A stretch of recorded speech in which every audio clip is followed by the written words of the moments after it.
Hello दोस्तों, welcome to Brighton academy. Brighton academy में आपका बहुत बहुत स्वागत है। तो आज का हमारा टॉपिक है साझेदारी सल्लेख अर्थात पार्टनरशिप डीड। तो हम लोग समझेंगे कि साझेदारी सल्लेख होता क्या है अर्थात पार्टनरशिप डीड होता क्या है। तो साझेदारी सल्लेख से आज है। साझेदारी सल्लेख ठहराव या अनुबंध का आशय ऐसे समझौते से है। साझेदारी सल्लेख को ही क्या कहा जाता है? ठहराव भी कहते हैं, अनुबंध कहते हैं या समझौता भी कहा जाता है। तो इससे आशय क्या है जी? साझेदारी सल्लेख, ठहराव, अनुबंध या समझौते से आशय क्या है? जिसमें साझेदारी व्यवसाय को या के संचालन संबंधी नियमों या शर्तों का उल्लेख रहता है। सबसे मुख्य पॉइंट बता दिया गया है, साझेदारी सल्लेख वह सल्लेख होता है या वह समझौता होता है।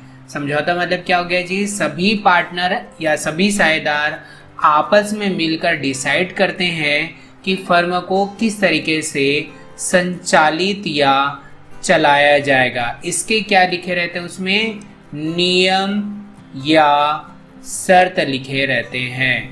फर्म को चलाने के नियम या शर्त लिखे रहते हैं, उसी को हम लोग साझेदारी सल्लेख कहते हैं। जैसे कि क्या होता है जी? हर एक कंपनी को चलाने के कुछ तरीके होते हैं, कुछ नियम होते हैं, कुछ शर्त होते हैं।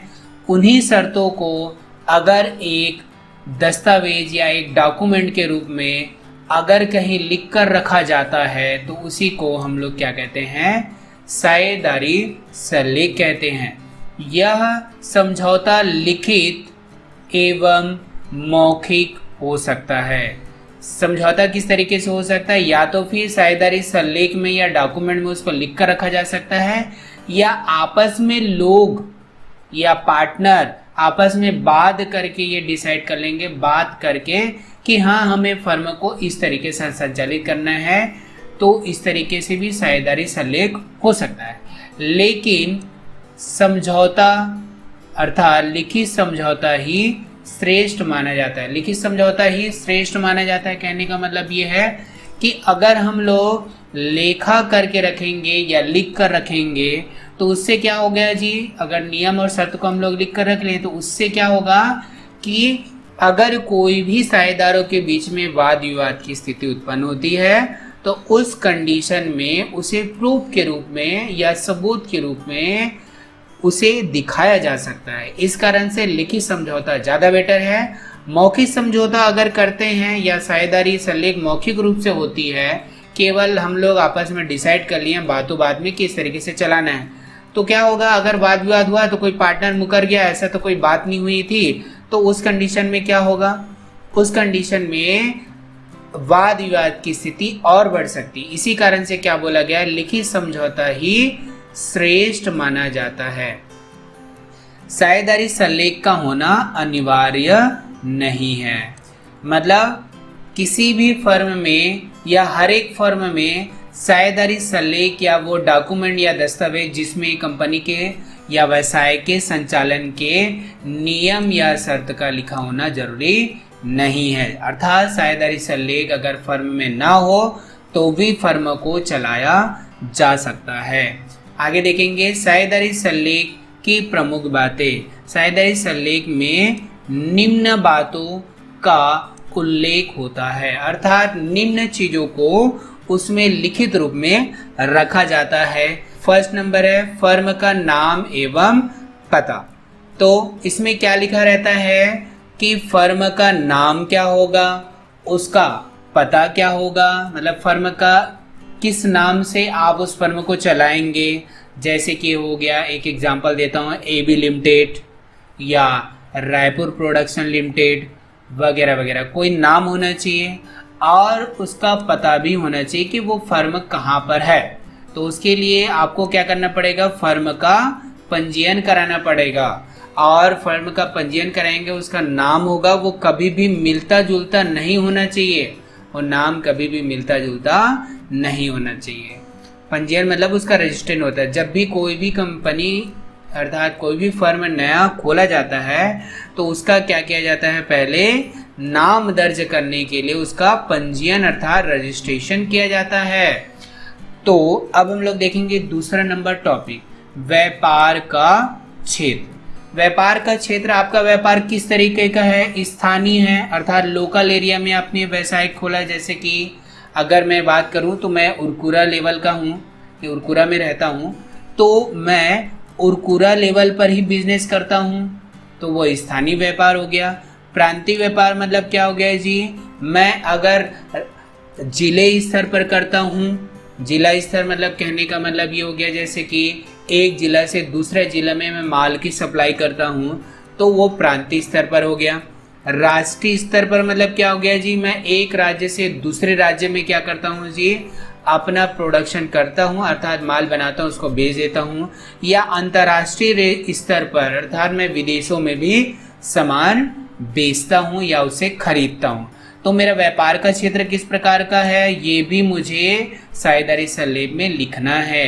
एरिया ऑफ बिजनेस, स्थानीय है मेरा व्यापार कि प्रांतीय है कि राष्ट्रीय है कि अंतर्राष्ट्रीय है।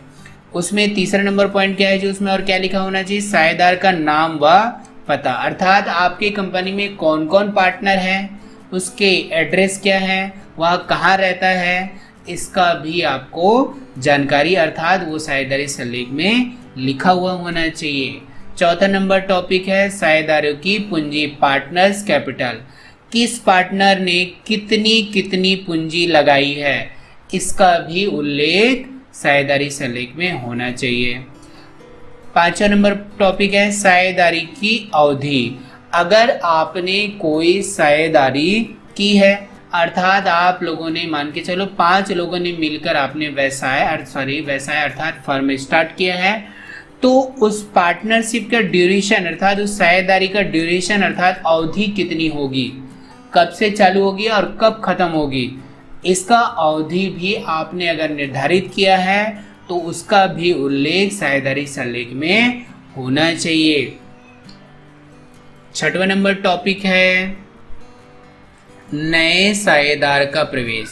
अगर हम लोग नए साझेदार को पार्टनर के रूप में अगर रखते हैं, एंट्री ऑफ न्यू पार्टनर, नए साझेदार को अगर पार्टनर के रूप में रखते हैं तो किन किन शर्तों के आधार पर वो पार्टनर बनेगा? जैसे कि उस कितनी पूंजी लगाएगा, क्या कार्य करेगा, उसका कार्य क्या होगा, उसको लाभ में कितना अंश या अर्थात कितना हिस्सा उसको दिया जाएगा, ये सब हम लोग साझेदारी सलेख में लिख के रखते हैं। तो नए साझेदार का प्रवेश कैसे किया जाएगा कैसे किया जाएगा? शर्तों के आधार पर किया जाएगा, जिसमें वो पूंजी कितना लगाएगा, कार्य, उसका कार्य क्या होगा और उसका लाभ में हिस्सा कितना होगा, ये हम लोग उसमें लिख के रखते हैं साझेदारी सलेख में।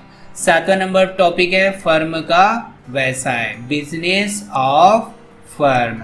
फर्म का व्यवसाय किस तरीके का है कि आप रबड़ का व्यवसाय करते हो या आप पॉलीथीन बनाने का व्यवसाय करते हो या आपके फैक्ट्री में अर्थात आपके फर्म में शक्कर बनाने का व्यवसाय किया जाता है, तो आपका व्यवसाय किस तरीके का है उसका भी उल्लेख होना चाहिए। साथ ही साथ आप थोक व्यापारी हो कि फुटकर व्यापारी हो, यह भी बातों का उल्लेख वहाँ होना चाहिए। कहाँ जी? साझेदारी सलेख में। आठवां नंबर टॉपिक है पूंजी पर ब्याज।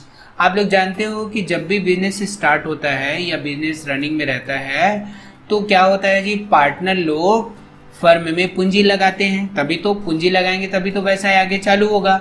तो पूंजी लगाते हैं तो उस पूंजी पर ब्याज अर्थात इंटरेस्ट ऑन कैपिटल कितना होगा, अर्थात पूंजी पर ब्याज कितना कितना दिया जाएगा, किस साझेदार को कितनी दर पर ब्याज दिया जाएगा, उसका भी उल्लेख होना चाहिए। और उसके बाद नेक्स्ट टॉपिक है हमारा 9वां नंबर टॉपिक है आहरण एवं उस पर ब्याज, इंटरेस्ट ऑन ड्रॉइंग्स। तो अगर हम लोग क्या करते हैं, फर्म से अपने निजी प्रयोग के लिए कोई भी वस्तु या पैसा निकालते हैं, उसको क्या कहते हैं जी? आहरण कहते हैं। अपने निजी अर्थात पर्सनल यूज या घरेलू उपयोग के लिए अगर हम लोग फर्म से कोई भी वस्तु या पैसा निकालते हैं तो उसको आहरण कहते हैं।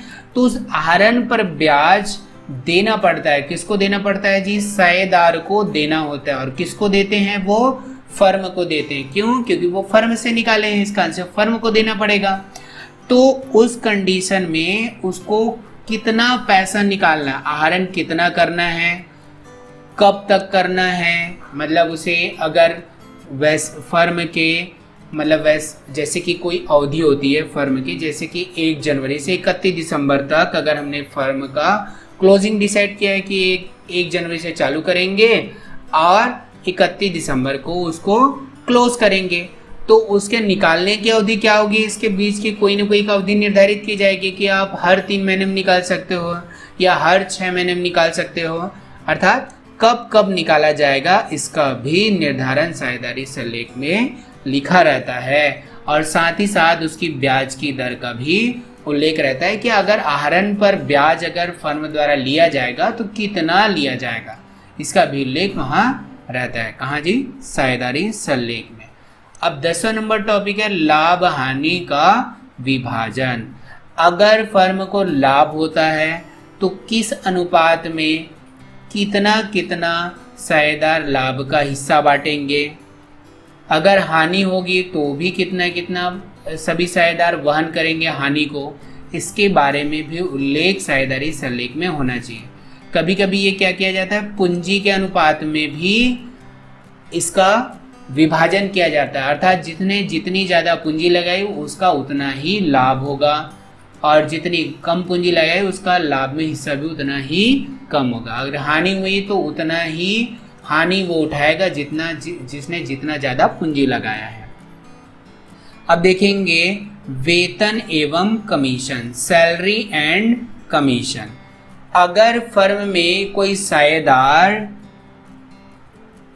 को अतिरिक्त काम दिया जाता है, अतिरिक्त काम मतलब उसे एक्स्ट्रा काम दिया जाता है, तो उस कंडीशन में उसका वेतन कितना होगा या कमीशन उसको कितना दिया जाएगा, ये सारी चीजों का भी उल्लेख किस में होना चाहिए, साझेदारी सल्लेख में होना चाहिए। ठीक है दोस्तों, thank you for watching this video. अगर आपको इस वीडियो में कोई भी खामी नजर आती है तो मुझे कमेंट्स करेंगे।